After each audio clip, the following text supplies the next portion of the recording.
यह मामला हिंदू कानून की व्याख्या और उसके स्रोतों को समझने में एक महत्वपूर्ण मील का पत्थर लैंडमार्क जजमेंट है। पृष्ठभूमि बैकग्राउंड।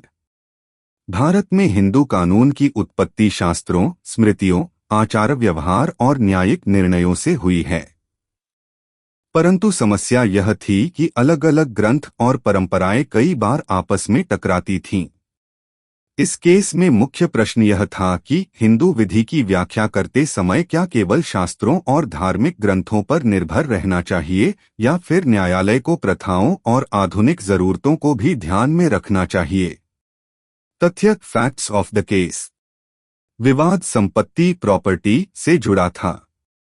एक पक्ष का कहना था कि पारंपरिक शास्त्रों के अनुसार संपत्ति का उत्तराधिकार सक्सेशन केवल पुरुष वंशजों तक सीमित रहना चाहिए।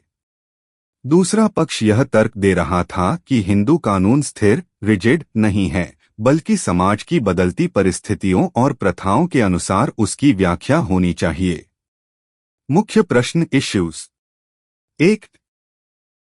हिंदू कानून की व्याख्या किस आधार पर होनी चाहिए, केवल शास्त्रों और ग्रंथों पर या फिर न्यायालय और समाज द्वारा विकसित प्रथाओं पर भी? 2. जब दो प्रावधान या परंपराएं टकराती हैं, तब न्यायालय का क्या रुख होना चाहिए? निर्णय decision by Privy Council. Privy Council ने यह माना कि हिंदू कानून केवल शास्त्रों श्रुतिस स्मृतिस तक सीमित नहीं है। प्रथाएं कस्टम्स, न्यायिक निर्णय जुडिशियल प्रेसिडेंस और आधुनिक व्याख्या भी हिंदू कानून का हिस्सा हैं। यदि किसी स्थिति में शास्त्र और प्रथा में विरोध हो तो न्यायालय को उचित और न्यायसंगत जस्ट एंड इक्विटेबल समाधान चुनना चाहिए।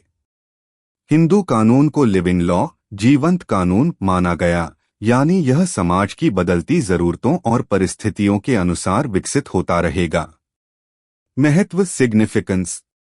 1. इस केस ने यह सिद्ध कर दिया कि हिंदू कानून रिजिड रिलीजियस रूल्स का संग्रह नहीं है, बल्कि डायनामिक लीगल सिस्टम है। 2. इसने जुडिशियल प्रेसिडेंट और कस्टम्स को हिंदू कानून के वैध स्रोत वैलिड सोर्सेस के रूप में मान्यता दी। 3. न्यायालय ने यह साफ किया कि किसी भी कानूनी विवाद में केवल शास्त्रों का अंधानुकरण करने के बजाय सामाजिक न्याय सोशल जस्टिस और समकालीन परिस्थितियों को ध्यान में रखा जाएगा। 4. आगे चलकर यह केस हिंदू उत्तराधिकार, विवाह, भरण पोषण और संपत्ति से जुड़े मामलों में बुनियादी मार्गदर्शक गाइडिंग प्रिंसिपल बना। निष्कर्ष conclusion. Shastri Yojana Prakash we Subramaniam 1941 ने हिंदू कानून को नया दृष्टिकोण दिया। इसने बताया कि हिंदू विधि केवल धार्मिक ग्रंथों की व्याख्या नहीं है, बल्कि यह एक जीवित प्रणाली लिविंग सिस्टम है जो समाज, न्याय और समय की मांगों के अनुसार विकसित होती है। यह निर्णय आज भी इंडियन जुडिशरी के लिए हिंदू कानून की व्याख्या में आधारभूत महत्व रखता है।